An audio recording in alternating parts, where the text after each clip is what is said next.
Praise the Lord. இன்றைய வாக்குத்தத்த வசனம் யோபு 33 அதிகாரம் 31 வசனம்.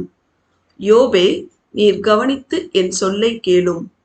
நான் பேசப்போகிறேன், நீர் மௌனமாயிரும்.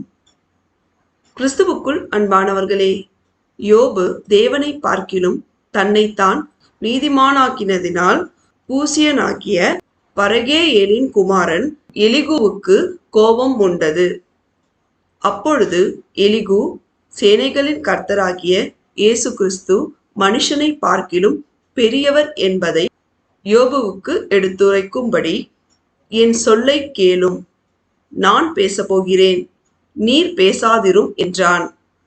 நாம் அனைவரும் சேனைகளின் கர்த்தராகிய இயேசு கிறிஸ்து எல்லோரிலும் பெரியவர் என்பதை அறிந்து, எல்லா சூழ்நிலையிலும் அவருக்கு பயப்படும் பயத்தோடு நடந்து, அவருக்கு பிரியமான பிள்ளைகளாய் கீழ்ப்படிந்து, அவருக்கு சாட்சியாய் வாழ்ந்து, அவருடைய மகா பரிசுத்தமுள்ள நாமம் மகிமைப்படும்படி நடந்து கொள்வோமாக.